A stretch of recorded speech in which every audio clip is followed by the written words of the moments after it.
Cordial saludo a todas las personas que están participando en este webcast. Nosotros somos KPMG en Venezuela y nos complace poder realizar este evento virtual con el cual deseamos dar un modesto aporte a nuestros clientes relacionados y a la comunidad en general con respecto a estrategias para gerenciar en tiempos de crisis, en particular manejar los efectos que esta pandemia identificada como COVID-19 está generando en nuestras empresas y en nuestras labores, así como también hablar sobre los nuevos esquemas de trabajo que se están creando a raíz de esta situación y que muy probablemente se mantengan hacia el futuro. Este webcast es la segunda parte de una serie que iniciamos el martes pasado y lo hemos identificado como aspectos financieros a evaluar e implementar como respuesta a la crisis del COVID-19. Mi nombre es Mauro Velázquez y soy el socio líder de clientes y mercados y del sector de energía y recursos naturales en KPMG Venezuela. Nuestros presentadores, ambos con más de 15 años de experiencia, serán nuestros directores Eduardo Ciesla, líder de Deal Advisory, especializado en reestructuraciones y transacciones, y Rafael Sánchez, también del área de Deal Advisory, especializado en finanzas corporativas y valoraciones. Después de las presentaciones tendremos un tiempo para atender las preguntas que ustedes deseen ir formulando a través del chat que aparece en sus pantallas. Lo pueden hacer de manera interactiva a medida que vayan recibiendo la información. Pueden ir escribiendo en el chat sus preguntas y o comentarios. Estos webcasts quedarán grabados y disponibles para que puedan ser revisados y consultados posteriormente. Damos inicio con Eduardo Ciesla. Comenzamos con una lámina referente al mercado de valores.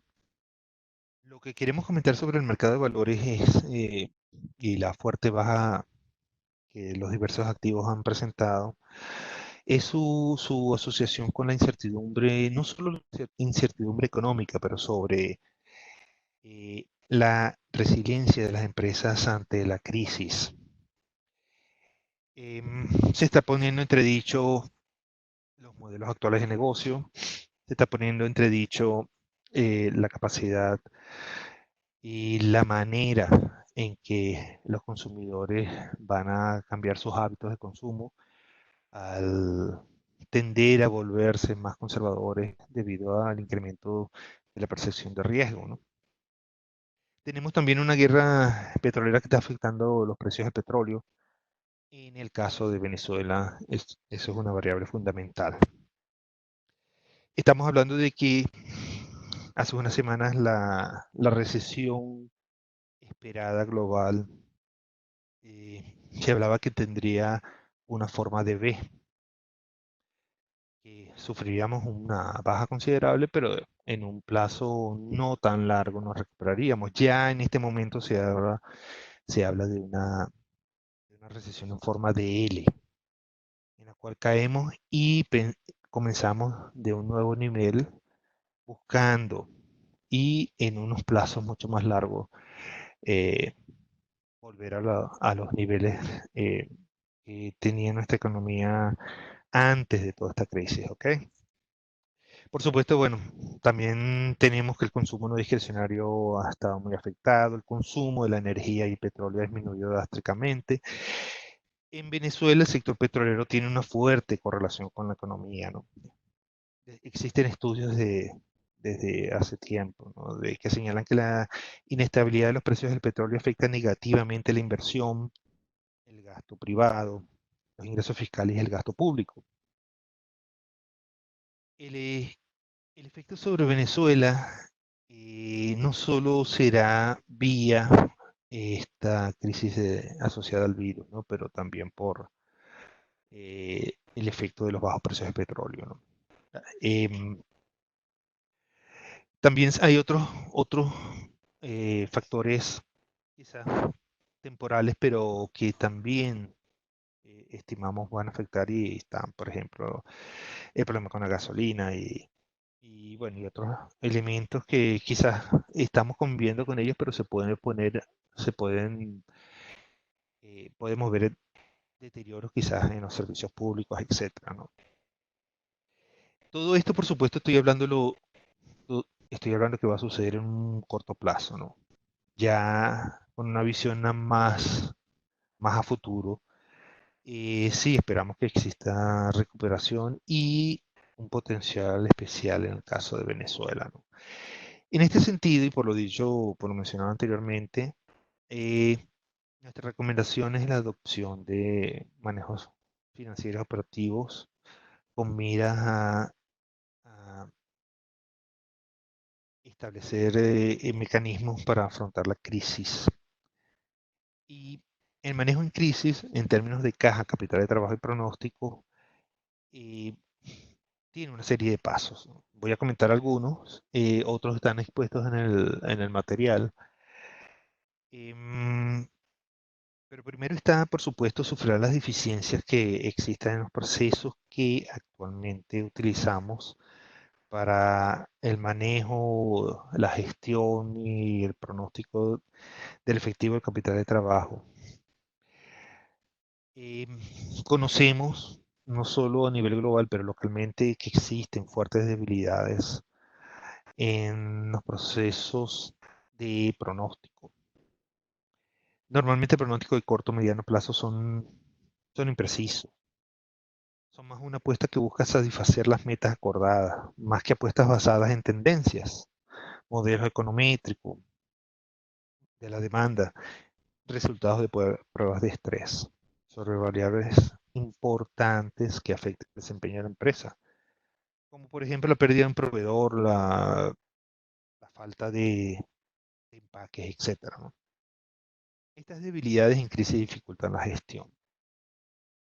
Em, En este sentido, se deben fortalecer los procesos asociados a las estimaciones futuras. El paso inicial, quizás ya muchos de ustedes lo han ejecutado, es la formación de un equipo de gestión del efectivo. Es un equipo multidisciplinario con la cabeza de los líderes de las diversas unidades, tipo ventas, compra, inventario, tesorería, etcétera. Y a este equipo se le tienen que asignar responsabilidades claras, medidas de desempeño, em, soporte de la base del pronóstico y pruebas, por supuesto, recurrentes, podrían ser semanales, de las desviaciones, de las proyecciones que cada uno de estos ofrece versus la realidad. Sobre el capital de trabajo, queríamos comentar eh, y les presentamos en la lámina parte de algunas actividades, ¿no? Y algunas acciones que podrían aplicarse y seguirse, ¿no? En estos tiempos de crisis. Voy a comentar solo algunos aspectos, ¿no?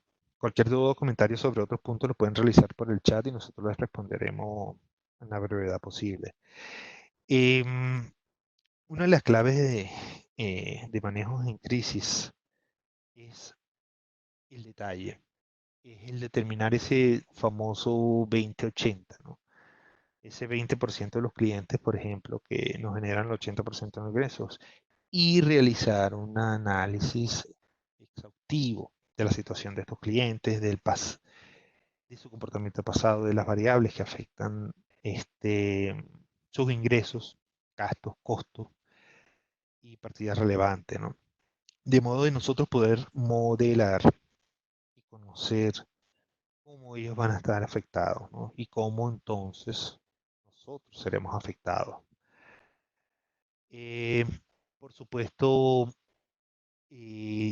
también trata la parte de entrevistas y talleres y lo que se busca ahí es conocer con mucha precisión los procesos. Eh, por experiencia también sabemos que no muchas empresas tienen los procesos mapeados y bien establecidos. Eh, la invitación es justamente, ¿no?, a abocarse a ese trabajo para poder entender y poder conseguir lo que nosotros denominamos ineficiencias, eh, también todo lo relacionado a ganancias rápidas, ¿no? Es, eh, que quizás por esas mismas ineficiencias tenemos atrapado, y eso, ese es el término que nosotros damos atrapado efectivo, que en estas crisis y en estos escenarios de liquidez es muy importante solventar. También lo que se busca es terminar con unos pronósticos de mayor exactitud son los efectos en la rentabilidad, las estrategias de precio, este, cómo hacer más eficiente el flujo de caja. Incluso estamos testeando o van a testear es la viabilidad de la empresa bajo diferentes escenarios, bajo diferentes coyunturas. Es muy probable que los modelos de negocio necesiten cambios importantes que requieran análisis de la coyuntura y visión futura. Ahora estamos hablando de la supervivencia de los más aptos. En el mundo que conocimos hasta hace poco, en el que las variables de crecimiento era con pendiente positiva, podíamos lidiar y soportar ineficiencias en este momento y en los tiempos venideros, ¿no? En relación al segmento que denominamos entrevistas y talleres, eh, ahí volvemos al conocimiento muy detallado de todo lo que hacemos y cómo poder mejorarlo, ¿no? En términos de salida, lo que buscamos es que se generen reportes de información con la información necesaria para surfear esta crisis y esperar a que los mejores tiempos se presenten. Sobre la ralentización, solo queremos hacer énfasis en que el ciclo efectivo está y será aún más afectado. Y de muchas formas. Em, Vía morosidad, vía atraso en los pagos, vía delay del suministro, vía falta de efectivo créditos para realizar inversiones necesarias para adaptarnos al nuevo ambiente de negocios. Serán algunos de los problemas que alargarán el plazo del ciclo. Recalco nuevamente la relevancia de modelar apropiadamente los factores que afectan a la empresa y que afectan, por supuesto, van a afectar y van a seguir afectando nuestros niveles de efectivo capital de trabajo. Sobre sobre la gerencia del efectivo, eh, les comento sobre la necesidad de establecer y reforzar la gestión operativa de caja, que busca mantener o aumentar la caja.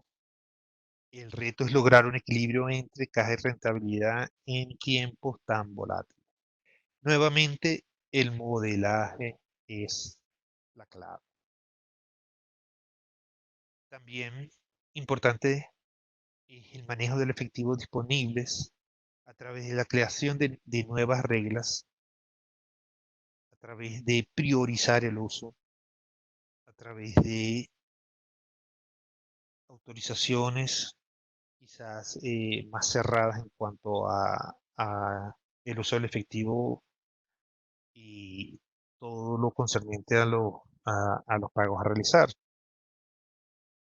El proceso de evaluación y retroalimentación de lo proyectado, esa comparación que vamos a tener que hacer quizás semanalmente sobre lo que cada uno previó y por qué no se logró, es lo que realmente va a fortalecer nuestra gestión en crisis, porque se trata es de ese feedback, de ese aprendizaje.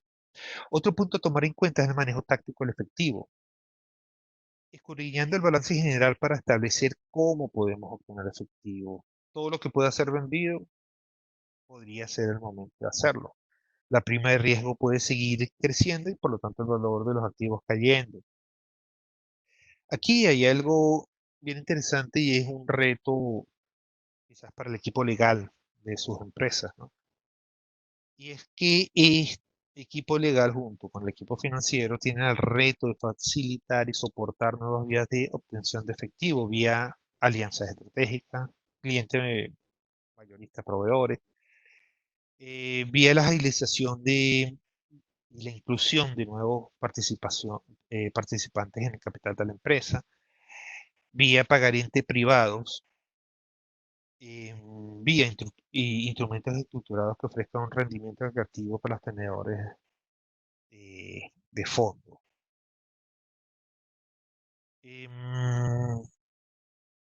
Adelante, y en la próxima mostramos un ejemplo de lo que son las partidas esenciales de pronóstico. Este sería un ejemplo de lo que serían como las partidas mínimas a destacar en una proyección de 13 semanas de muy corto plazo o quizás la llamada proyección de tesorería. Claro que el nivel de detalle, soporte y análisis detrás de cada partida es fundamental y es la clave del éxito. Tomo como ejemplo el caso de las cuentas por cobrar. No solo debemos conocer la tendencia histórica y la historia más reciente, pero indagar sobre la situación del cliente, sobre su situación financiera, sobre sus ventas, sobre sus estimaciones para de esa manera nosotros predecir la capacidad de pago, su capacidad de atraso y por ende los efectos sobre el flujo de efectivo, ¿no? En términos de control de caja, se debe formalizar y llevar a cabo una rutina semanal que nos permita hacer seguimiento del uso eficiente de los recursos en el orden prioritario y en los tiempos que se establecieron. Analizar las desviaciones y aprender de ellas para reajustar nuestro pronóstico, nuestros procesos, nuestra gente, nuestra política. Paso entonces el micrófono a Rafael, quien va a continuar con la exposición.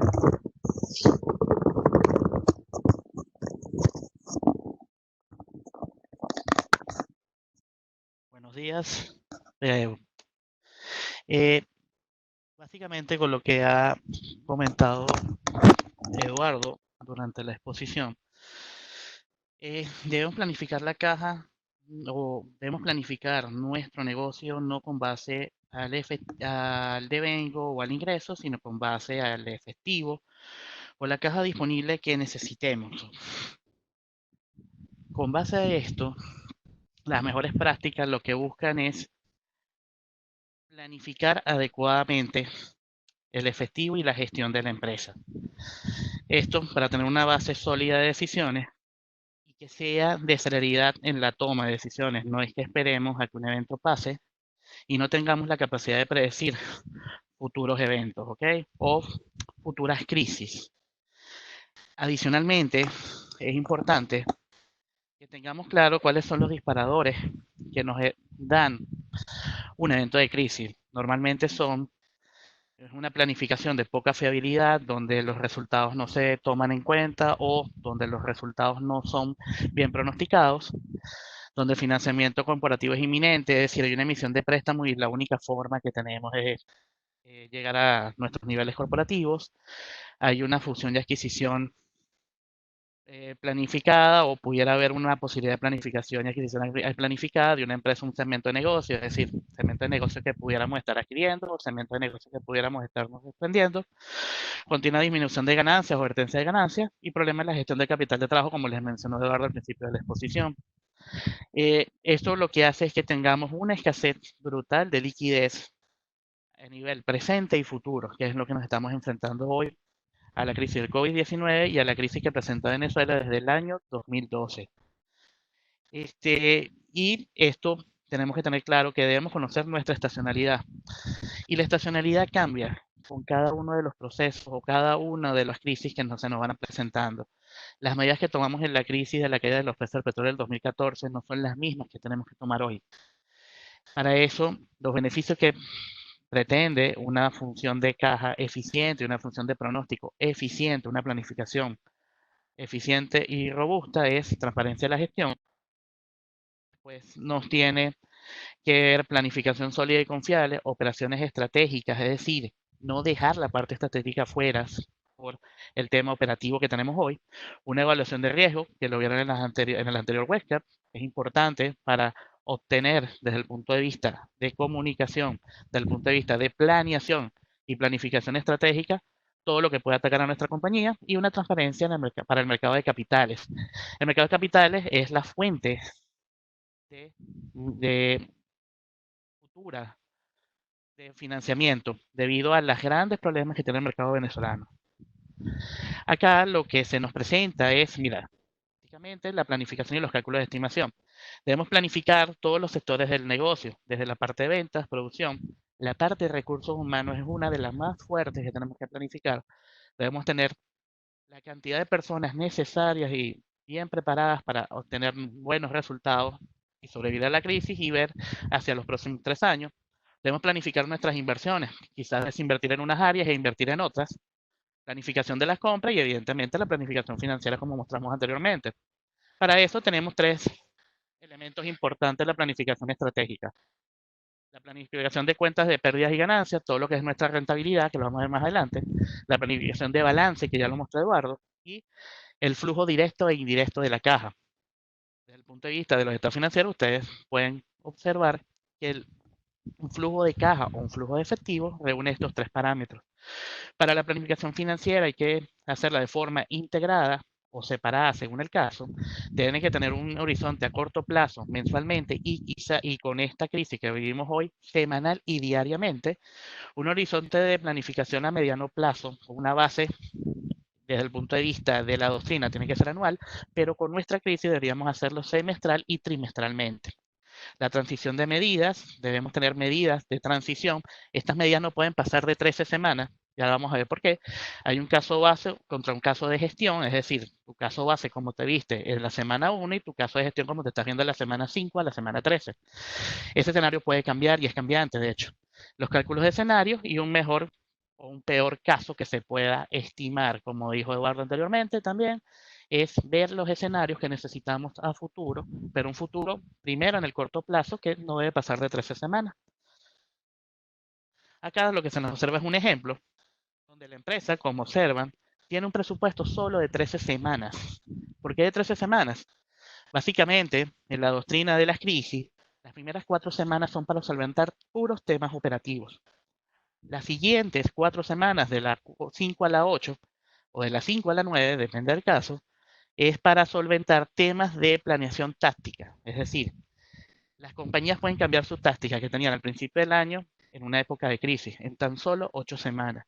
Y pueden cambiar su planeación estratégica y hasta la visión y misión de objetivos como de una forma en 13 semanas, en un cortísimo plazo a nivel de tiempo, pero un largo plazo a nivel de crisis. Si no actuamos en menos de 13 semanas, no sobrevivimos ninguna de las crisis. El 90% de las empresas caen en estos temas de crisis. Cuando hablamos de crisis de presión económica, que es a lo que nos estamos enfrentando, no solo en Venezuela, sino en el mercado de capitales global. Por ello, es necesario ver cómo se monitorea el plan actual contra el plan futuro. Y el plan futuro de manera mensual, de manera semanal o de manera anual, depende de cómo lo quieran visualizar. Se ven desde los pagos recibidos por participaciones en el mercado, por ingresos o por otros pagos adicionales, todo lo que son los costos de personal, por eso la parte de recursos humanos es muy importante, y ya van a ver por qué, es una parte táctica demasiado importante y que afecta la parte estructural de la compañía. Tienes que ver los pagos recibidos por las tasas de interés, cómo juegas con la tasa de interés, cómo aprovechas o desaprovechas el gasto o el ingreso por intereses y principalmente también los pagos operativos que son de alto costo. Esto te pueden quitar o dar impulso en una rentabilidad futura. En este gráfico, en la parte de la cola principal, lo que se presenta es básicamente el efectivo medio que tú puedes generar actualmente, pero en una época de crisis, pudieses enfrentarte a tener efectivo negativo o efectivo que es insuficiente, como se muestra en la cola al lado derecho, donde esta empresa, por ejemplo, que evaluó KPMG, necesitaba 2.4 billones de euros durante la crisis del 2008 y producía durante el proceso de la crisis, antes de la crisis, 1.1 billones de euros. ¿Okay? Eso es importante tenerlo en cuenta, donde tú puedas predecir también eventos de crisis que te requieran efectivo.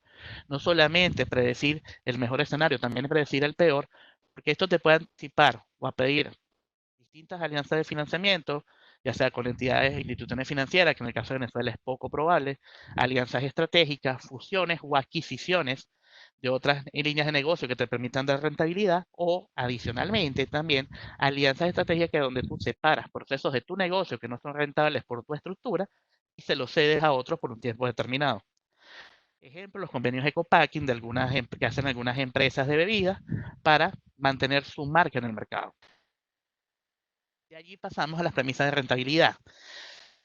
El principal elemento es la hipótesis base de la estimación en tiempos de crisis. Ya la base de la estimación no es voy a mantener un elemento o un porcentaje de rentabilidad. El principal elemento es la supervivencia y mantener el flujo de caja operativo. El segundo elemento, como vamos a ver más adelante, es la parte táctica, donde tenemos que ver tres escenarios como se muestran acá. El corto plazo, que es la parte operativa, donde vamos a ver reducciones de los movimientos de estos de inventario en épocas de crisis o tensión, cobros de deudas anticipadas, optimización de procesos de caja, es decir, voy a intentar extender los pagos e intentar acortar los cobros en la medida que sea posible y no afecte ni a mi cliente ni proveedor, porque las relaciones a nivel táctico también son importantes en los procesos de operaciones. Y un objetivo de pago. Los pagos tienen que ser objetivos y por una razón específica. Si se adelanta un pago es porque nuestro proveedor lo solicita y es por una razón específica y se llega a una negociación y un acuerdo con él, donde ambas partes van a ganar. La siguiente etapa es la parte táctica, que rápidamente se las explico. La parte táctica va desde una reorganización de recursos humanos a una reingeniería de producción. Esto sería en la semana 5 a la semana 7 o 8 de todo el proceso de reestructuración que va a vivir en tiempos de crisis una empresa. ¿Esto qué quiere decir? ¿Va a haber reducción de personal? No necesariamente. Puede haber reacomodos en funciones a personal, separación de funciones, integración de funciones de un personal para poder establecer qué tareas son eficientes y cuáles no. Y ahí en los próximos webcasts van a ver el tema de la cadena de valor, que es donde debemos concentrarnos en la parte de rentabilidad. ¿Qué parte de mi cadena de valor está siendo rentable y qué parte no? ¿Y cómo puedo reacomodar esto? Esto es la función táctica. Y, bueno, evidentemente reducir gastos generales, este tema sí es importante, reducir gastos generales o costos sin afectar la calidad del servicio, porque pudiéramos perder mercado y pudiéramos perder la parte estratégica, que es la siguiente parte, donde vamos a ver, podemos ver subcontrataciones, fusiones o adquisiciones de empresas, podemos ver separaciones de empresas, recolocaciones de unidades de negocio, análisis de evaluación de nuevas unidades de negocio o nuevos productos, nuevas presentaciones y reducción de locaciones, que es lo que normalmente se hace. Aquí ven una línea que separa todo. Todo lo que tiene que ver con procesos medulares de operaciones van a generar una EBITDA positiva, van a generar mayor valor, una EBITDA mayor, y todo lo que es rediseño, pero rediseño de lo que está actualmente sucediendo y reacomodándose en la compañía, van a necesitar inversión de capital en algunas ocasiones o en muchas de las ocasiones. Es un capital que si bien a lo mejor no es flujo de caja adicional, sí es intervención de los capitales para poder reestructurar la compañía. Acá se muestra un ejemplo donde en los procesos de crisis, fíjense que el EBITDA en el primer gráfico se mantiene muy estable, ¿ok? Es una empresa que estuvo más o menos estable, pero necesita un 21% de EBITDA o un 25% para poder ser totalmente rentable. Y durante la crisis llegó al 14%. ¿Qué hizo la compañía? Elaboró medidas que a nivel estructural y estratégico en el mediano y largo plazo le generaron un aumento de valor de 5 puntos porcentuales. Si bien todavía no estaba recuperada de la crisis, generó un mayor impacto. Esto lo hizo con inversiones de capital, de CAPEX, aumento de CAPEX en algunos procesos de negocio, disminución en otros, cierre de algunos elementos de negocio. Se compararon las ventas con las ganancias brutas que generan estas ventas o las ganancias netas que generan estas ventas, qué productos generan mayor rentabilidad y cuál no. Y se utilizaron metodologías de planificación, vinculación, por ejemplo, de transporte y otros resultados coherentes de distribución.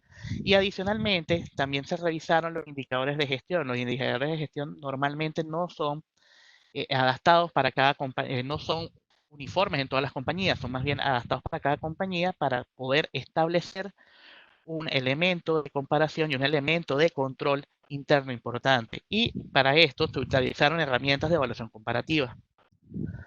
Acá vemos el rompecabezas de lo que son a nivel financiero las empresas en tiempos de crisis. Primero te tiene que hacer un análisis competitivo y de mercado.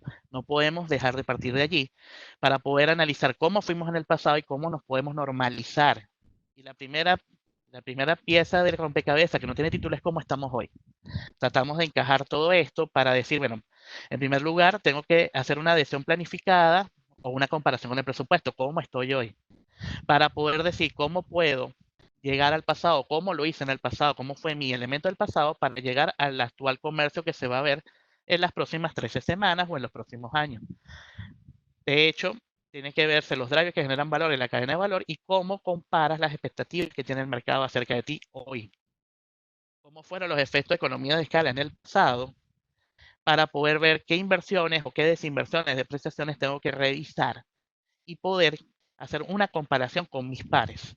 Esto me va a decir cómo estoy en los procesos o los segmentos de negocio en el futuro y qué puedo hacer, qué mezcla puede funcionar o qué mezcla tengo que paralizar o bajar su efecto dentro de mi compañía para dar un potencial ahorro en costos y sinergia.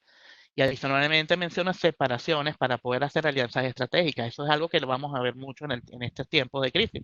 Esto lo que se hace es con análisis de planificación, gestión de gastos y márgenes. Nada del otro mundo, sin embargo, la planificación de gestión de márgenes tiene que ser de manera casi diaria, diría semanal. El flujo de caja es más fácil manejarlo semanalmente, el capital de trabajo también, pero la parte ya de márgenes sí tenemos que hacerlo lo más rápido y eficiente posible. De ahí pudiéramos tener inversiones de CAPEX en sistemas de información que nos generen valor o nos generen información en tiempo real. Y esto también se ve mucho con nuestros competidores. Y de ahí hacen un análisis de resultados y vemos lo que es la valoración concluyente o los procesos de valor que nos añaden valor en nuestro caja y en nuestro EBITDA. El ejemplo lo que establece acá es cómo estaba el capital libre antes, qué se hizo por las líneas de negocio y cuáles fueron los desbloqueos o bloqueos que tuviste que hacer en el tiempo. Esta compañía tenía un capital líquido después de los bloqueos de 25 millones de euros semanales, por ejemplo. Eso lo que le da es un bloqueo de 3.000 millones de euros que debería tener 28.000 millones de euros. Es decir, yo pudiera tener más valor en el efectivo, pero no lo tengo al día de hoy, no tengo liquidez suficiente, tengo que evaluar después mis necesidades de liquidez, después de evaluar el capital de trabajo y la rentabilidad, paso al análisis de liquidez y al análisis de tensión de liquidez. ¿Qué escenario puede pasar si las tasas de interés suben o bajan tanto por ciento o mis ventas y gastos suben o bajan tanto por ciento? De allí, esta tensión de liquidez lo que tiene son eventos que pudiesen pasar y acciones que puedes tomar, como dice las gráficas, puedo tomar la acción 1, la 2, la 4, la 3, y cómo el accionista puede intervenir, qué depósitos puedes tener como accionista, o qué elementos puedes dar como accionista como tal. Eso lo que te da es tener una línea de tensión entre el mejor escenario y el peor escenario y poder actuar de forma eficiente. Y la línea de inversión, fíjense que está por fuera de este gráfico, porque la línea de inversión tiene que estar del lado de la parte operativa, pero nunca dejarla por fuera del presupuesto general. Y acá, lo más importante de todo esto es que tienes que tener un flujo de caja operacional, que son las partes de reducción de recolección de cuentas por cobrar, cuentas por pagar, reducción de inventario, aumento de inventario, cobros de deudas vencidas, pagos de deudas vencidas, control de la caja. Actualmente el 90% de las empresas venezolanas están paradas en la parte operacional. El segundo término son la parte de táctica, que son términos de condiciones de inversiones, términos de descuentos, de impuestos, planificación fiscal, cómo administrar los prepagados, los anticipos, cómo optimizar el pedido de efectivo y obtener una pensión fuera de balance o obtener nuevos ingresos fuera de balance. Quiere decir, no es que esté fuera de los estados financieros, pero está fuera de los procesos tácticos del negocio. ¿Cómo puedo yo proteger mis inversiones por medio de instrumentos financieros que me generen valor?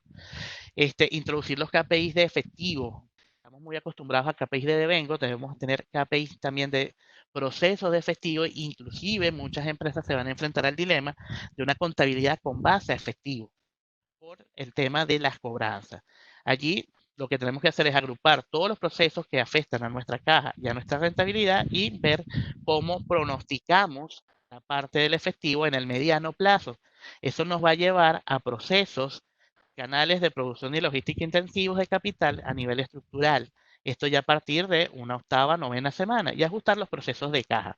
Muchas veces se piensa que ajustando los procesos internos de las compañías vamos a obtener valor. sin haber medido cuáles son los procesos primeros que nos están quitando valor y cómo podemos mitigarlos, que es la primera fase operacional, ¿ok? Fíjense que esto de la parte tutorial de alto riesgo, si no se toma en cuenta las dos primeras fases de operaciones y del nivel táctico. Aquí podemos ya a nivel táctico también optimizar la compra o pagos de cuentas por pagar, donde le podemos dar ventajas a nuestros clientes o proveedores en el corto plazo, pero a largo plazo podemos llegar a acuerdos donde nos liberen caja.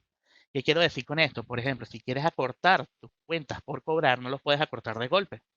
Es decir, no puedo pasar de 30 días a 5 días de cobro, porque también afecto a mi cliente. Lo tengo que hacer de forma gradual o con una estrategia de negocio que por lo menos me diga los siguientes 6 meses.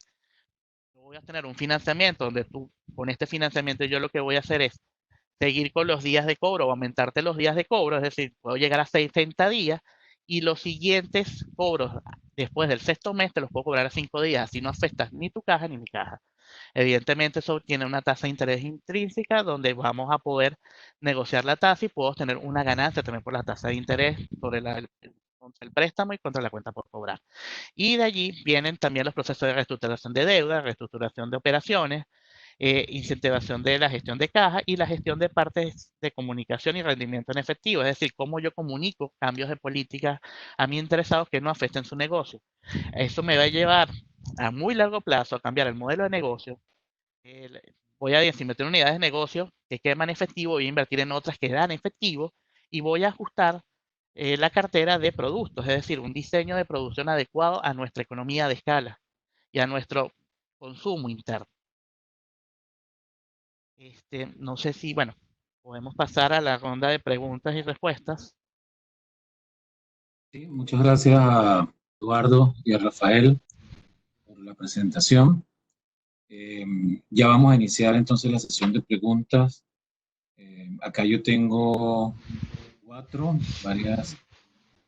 Vamos a iniciar con esta. Esto sería dirigida a Eduardo. En el caso de Venezuela, que está viviendo una depresión económica, ¿creen que aún pueda el consumo bajar más? Recordemos que muchos especialistas recomiendan racionalizar gastos e inversiones, sobre todo aquellos que se han venido llamando discrecionales.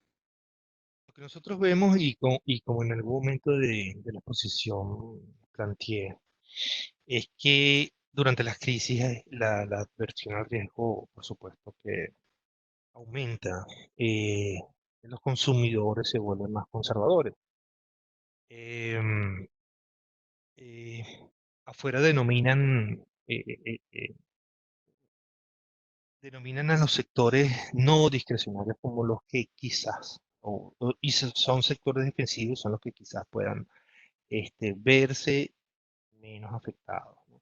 Pero ya los sectores de bienes discrecionarios son los que tienden a sufrir bastante. En el caso de Venezuela, eh, yo creo que conocemos que hay una fuerte tendencia a consumir en estos tiempos y acumular bienes, lo que llamamos bienes de la cesta básica. ¿Ok? Em, y mantenerse con un consumo muy conservador, ¿no? El view, la incertidumbre de, de los clientes, de las personas. em, em, Quizás pueda, en nuestra opinión, pueda incluso afectar aún más el tamaño de la demanda, ¿no? Y también ahí entran las expectativas de qué va a pasar con la economía, qué va a pasar con Venezuela, qué va a pasar con mi empleo, qué va a pasar con mi empresa, ¿no? Entonces, es muy probable que en el muy corto plazo, por supuesto, suframos un shock mayor de demanda, ¿no? En el más largo plazo, bueno, dependerá, como dije, de cómo va a evolucionar la coyuntura. Okay. ¿Alguna otra pregunta que está relacionada con el mismo tema? A su participante por acá. Indica, en nuestro caso, el proceso de despacho está totalmente paralizado no ser bienes esenciales. Nuestra caja se está viendo sumamente afectada en estos momentos. ¿Qué recomendaciones podrían darle, ¿no? En este caso? Bueno, ese tema también, bueno, veníamos comentando en la última parte de la exposición. Hay que ver qué proceso adicional del despacho no están generando valor. Evidentemente no estás haciendo ingresos, ¿ok? No estás generando ingresos, por lo cual tienes que tomar medidas de supresión de pagos, de gastos urgentes, inclusive renegociación de deudas con proveedores. Ese es el primer elemento en un proceso de reestructuración o estrés y depresión financiera. Eh, ¿Por qué lo digo? Porque básicamente sé cómo están viviendo todas las empresas venezolanas, están tratando de estirar lo más que puedan los pagos a personal, están tratando de garantizarlos. Eso no es menos importante, garantizar con pagos con personal es importante. Fíjense las medidas que está tomando el Banco Central Europeo, es entrar en el proceso, lo que España llama el ERTE, que es la reducción de gastos urgentes, donde desde los sueldos y salarios hasta los gastos con proveedores son reducidos y son renegociados. Quizás nuestra legislación no nos permite hacer un ERTE en la parte de recursos humanos, evidentemente no lo permite, pero sí tenemos que hacer un ERTE en la reducción de los gastos no esenciales. Y el caso que nos está mencionando es extremo, donde no se están produciendo despachos, asumo que es el 100%, por lo cual gasto que no sea necesario tenemos que sacarlo de nuestras operaciones, de nuestro proceso de inversiones y de nuestro proceso de financiamiento.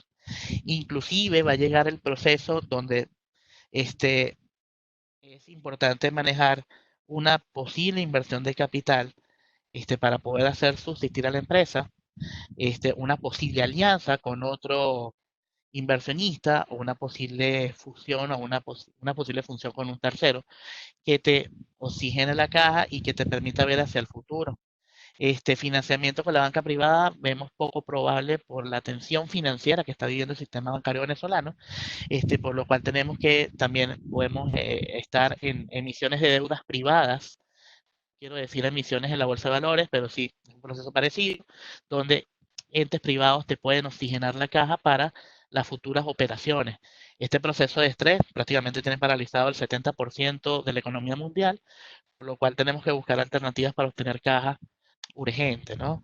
Ahora, ya desde el punto de vista de nuestra crisis global o nuestra crisis mejor interna, sí tenemos que buscar los procesos de sinergia que no nos dan valor y separarlos o hacer sinergia para reducir los gastos en la mayor forma posible. Inclusive pudiéramos llegar a reducciones de nóminas importantes por sinergias en los procesos para ser más eficientes.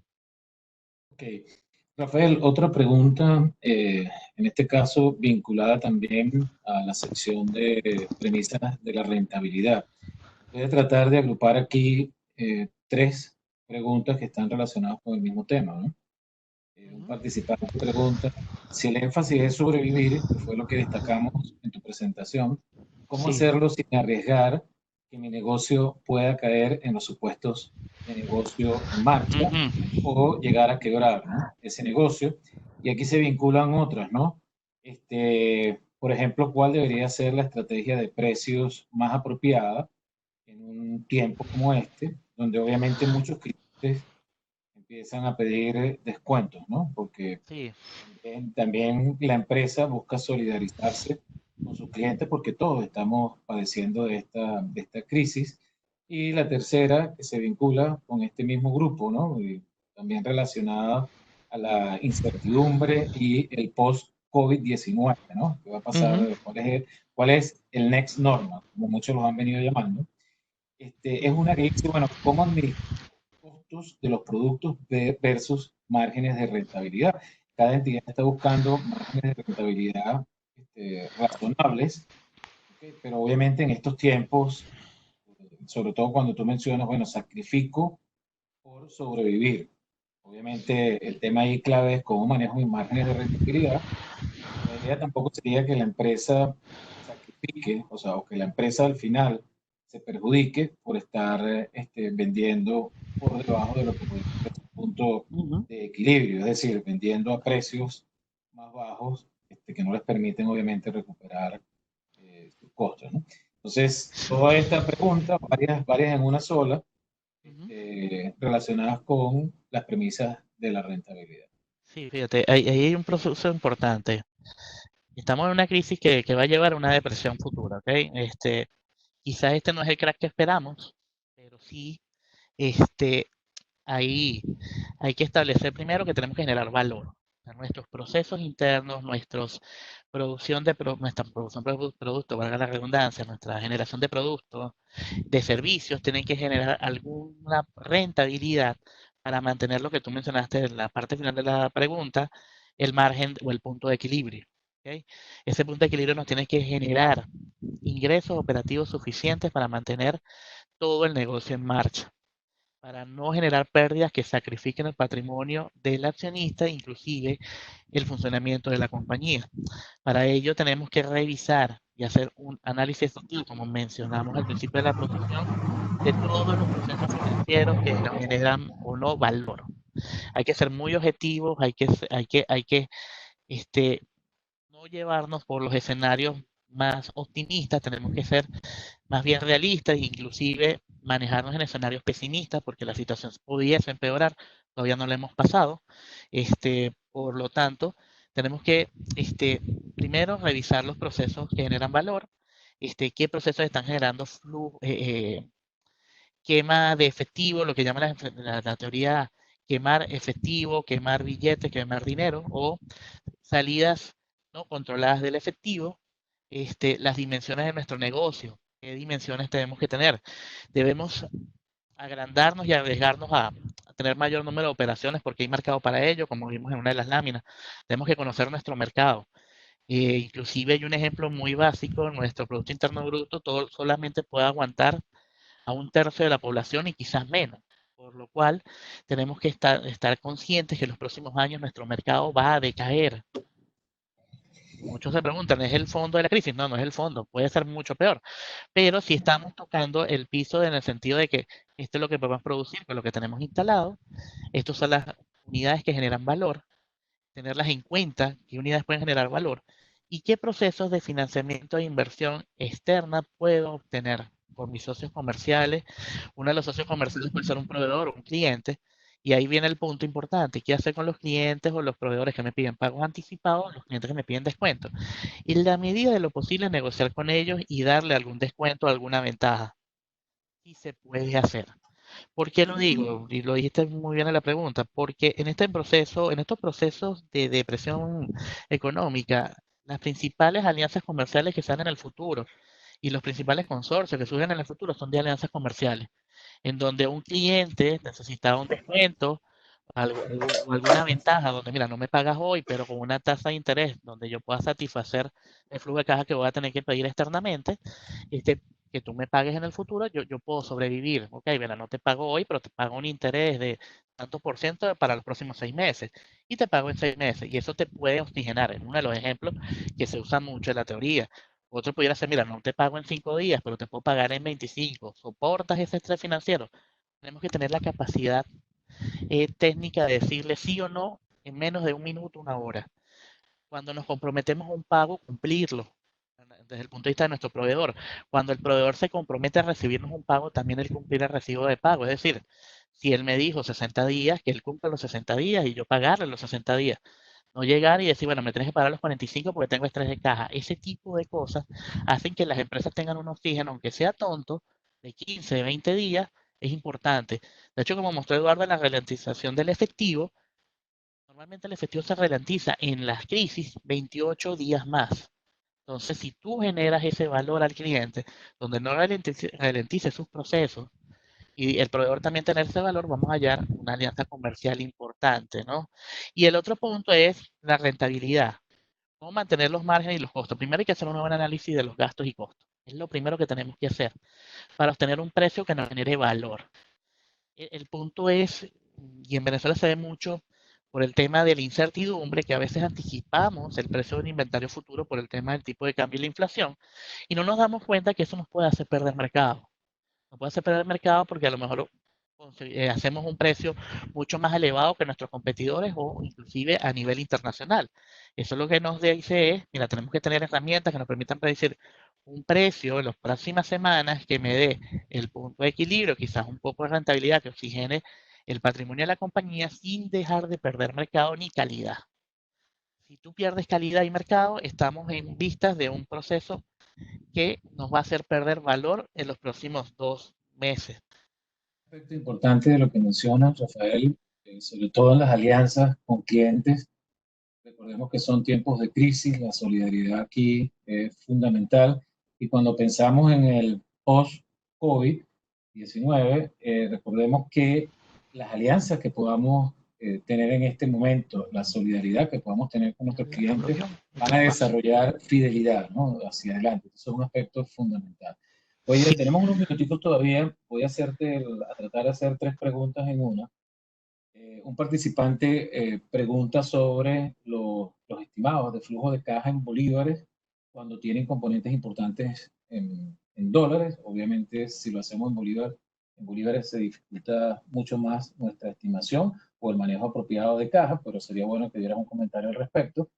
El otro punto también es sobre los pronósticos que manejan ustedes como especialistas, pronósticos o escenarios hacia el futuro, ¿no?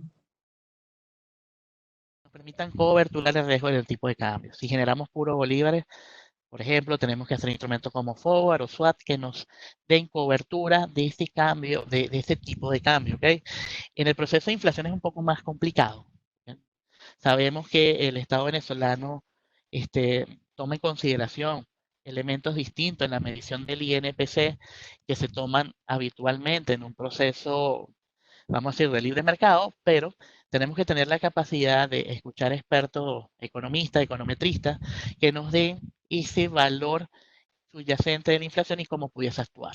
Aunque es un elemento externo muy volátil, pues sí tenemos que estar preparados para el peor escenario posible y tratar de recuperar precios lo más rápido posible. Por eso es que es importante hacer estas juntas de caja semanalmente y no dejarlas cada 2 semanas, inclusive diariamente, cuando hay cambios drásticos, hacerlas de urgencia o de emergencia para ajustar precios, ajustar tarifas, eliminar líneas, bajar costos que nos están quemando valor, por ejemplo.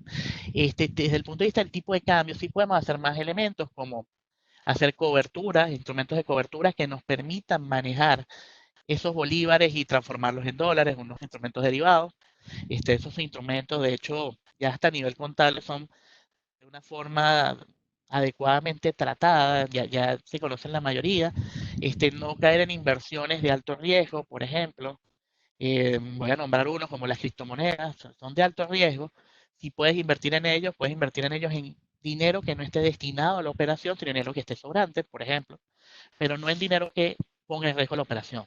Si ustedes tienen dinero que es de la operación y quieren generar valor por medio de un instrumento financiero de alto riesgo, no lo hagan, por ejemplo. Pero sí, un instrumento de cobertura no es de alto riesgo, porque esa cobertura está amparada por otro que también genera valor. Y ustedes ven lo que llamamos el subyacente del activo, la inversión que genera ese valor. Ahora, para las estimaciones económicas, déjame dejarlas acá, Eduardo, para conversar de eso.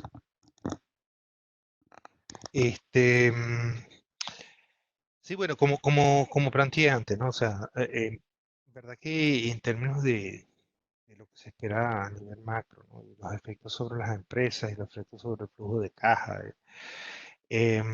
y hay mucha incertidumbre al respecto, ¿no? O sea, eh, hemos visto en el pasado que hablamos de quizás una inversión de 3000% y termina siendo de 1.000.000%.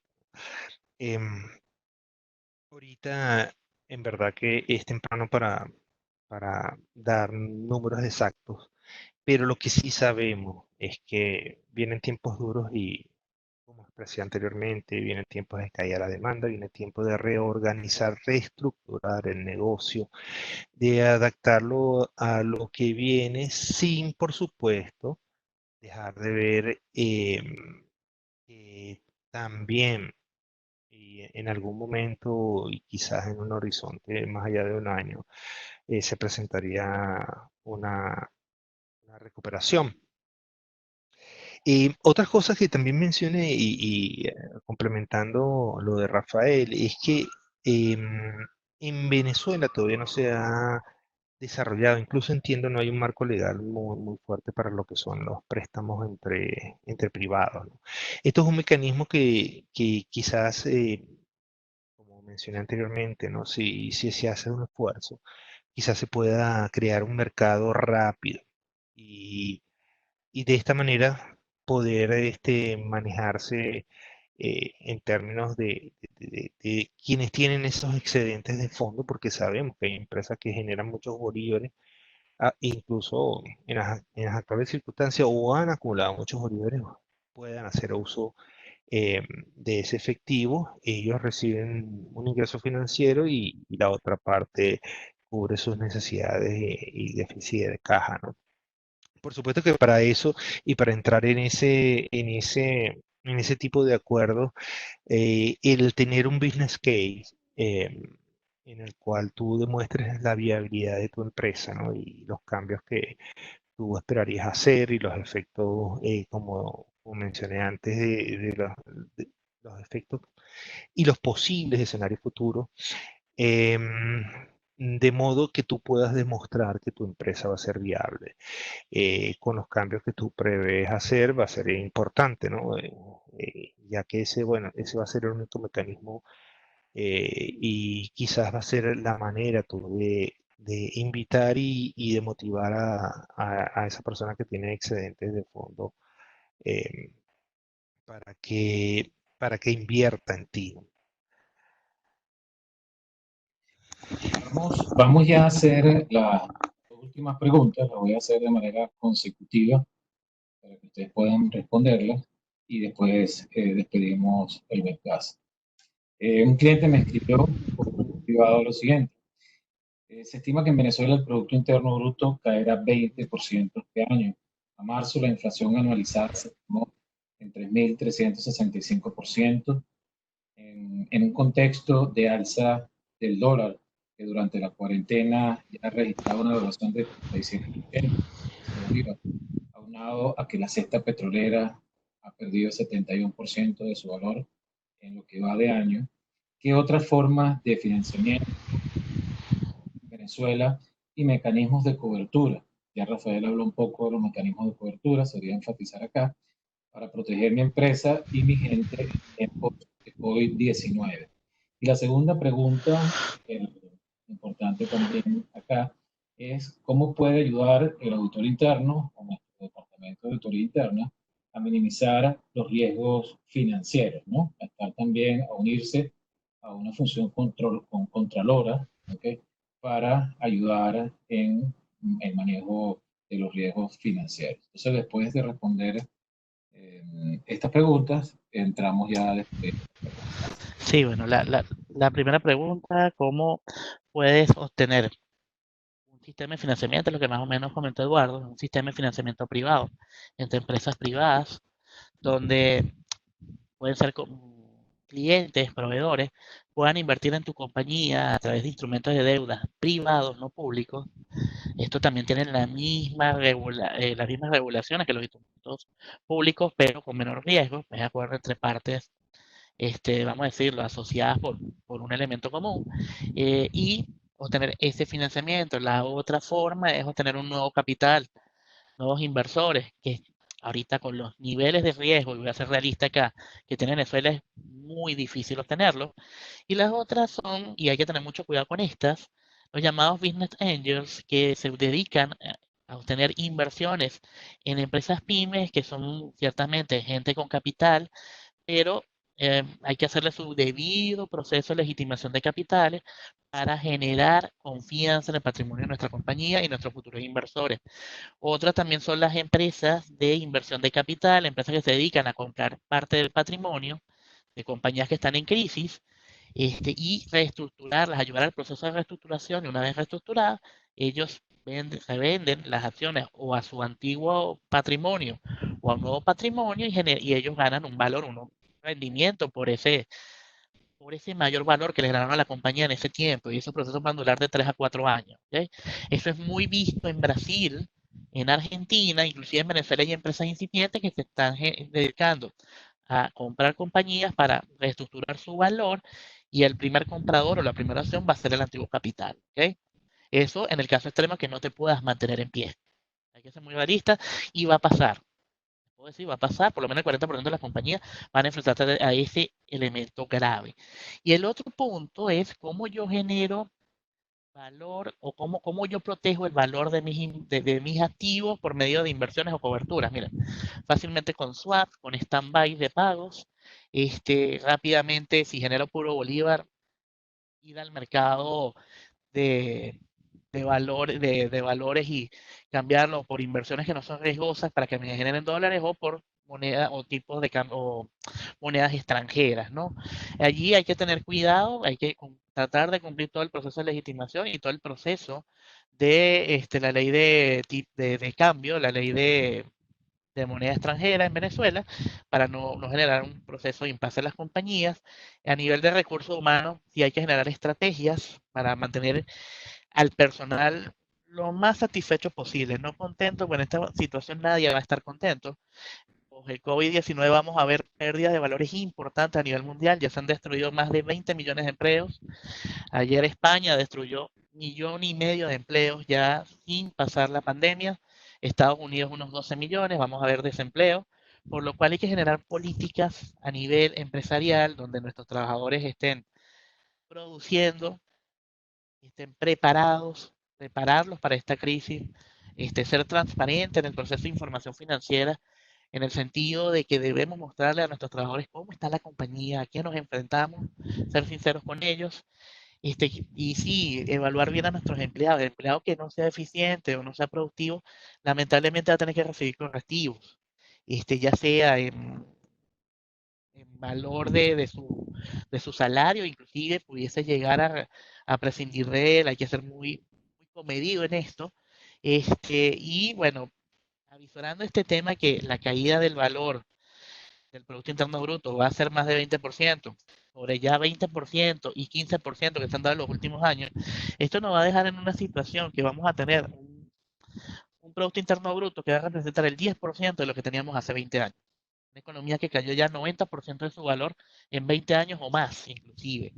Esto sí nos va a traer muchos problemas de distribución de riqueza. Por eso tenemos que ser responsables con nuestros empleados y darles lo más que podamos, pero también sin dejar la calidad de lado, sin dejar los procesos del trabajo como tal. Nos vamos a enfrentar, cosa que dijeron en el anterior webcast, al teletrabajo. Esto va a reducir mucho los costos de alojamiento en todas las empresas, pero hay que hacerlo de una manera eficiente, hay que adecuar los sistemas, hay que adecuar también los ambientes de trabajo de nuestros empleados que estén en casa, cómo va a ser el sistema de monitoreo. A eso nos vamos a enfrentar en principio. En la segunda fase nos vamos a enfrentar qué productos podemos vender con esta caída del Producto Interno Bruto y qué productos tenemos que apagarle, por ejemplo, el fuego como tal, o sacarlos del mercado momentáneamente y hasta no volverlos a producir, hasta que cambie el escenario nuevamente y se presente un crecimiento económico y un desarrollo económico. Y el tipo de cambio, bueno, el tipo de cambio es algo muy fuerte en el sentido de que ya con el proceso inflacionario de diciembre de 2019 tendría que estar en 130.000 bolívares por dólar, lo que le puedo decir, todavía el dólar no ha subido lo que tiene que subir comparado con la inflación, por lo cual tenemos que coberturar en mayor medida de lo posible los bolívares que generemos de manera rápida y eficiente. Y un comentario en relación a auditoría interna. De auditoría interna, sí. La función de auditoría interna ayuda muchísimo. Eh, si bien, como yo mencioné en una de las láminas, siempre empezamos por la parte de proceso, hay que empezar por la parte operativa, lo que está pasando hoy. El auditor interno puede ayudar mucho metiéndose en la parte de gestión de la compañía. Sabemos que también existen los auditores de gestión, pero una gestión desde el punto de vista también numérico. La mayoría de los auditores internos tienen formación como auditores externos o como auditores de sistemas. Ahí tienen que hacer unos análisis de brecha importantes. ¿Por qué la variación de la desviación contra mi presupuesto? Auditar el presupuesto, primero las premisas del presupuesto y después cómo se ejecutó el presupuesto, cómo se ejecutó la gestión, por qué se producen los análisis de brecha, cuáles son los impactos. Esa desviación que me representó en fuga de dinero, fuga de posibles inversiones futuras. Cuando estoy revisando procesos de adecuación o procesos de inversión a nivel de CAPEX, a nivel de inversión de activos fijos, cómo se está llevando a cabo la obra, ¿Es eficiente? ¿Va a generar valor? ¿No va a generar valor? Esas preguntas se las tiene que hacer cualquier auditor interno. Y medir el riesgo si es elevado, bajo o moderado, tanto a nivel de proceso como a nivel de impacto. Allí es muy importante que el auditor interno se apoye mucho en el departamento de gestión y en el departamento de presupuesto, porque son las dos áreas claves de monitoreo de las desviaciones de los estados financieros. No lo es ni el contralor que ya ve post-mortem, ni lo es el contador público o el contador de la compañía, inclusive el administrador que tiene que estar manejando la operación en caliente. El auditor interno, el revisor de la gestión y el revisor del presupuesto son los tres elementos que nos van a levantar las alarmas en tiempo real y poder hacer los correctivos de forma eficiente. Okay. Muchas gracias a todos por su participación. Los invitamos a conectarse nuevamente con nosotros el próximo miércoles, cuando estaremos realizando nuestro tercer webcast titulado El liderazgo y la gestión operacional del negocio. También los invitamos a visitar nuestras redes sociales, Instagram, Facebook, Twitter, LinkedIn, en las cuales hemos estado compartiendo información de interés sobre distintos temas, incluyendo los relacionados con esta situación que estamos viviendo en Venezuela y el mundo.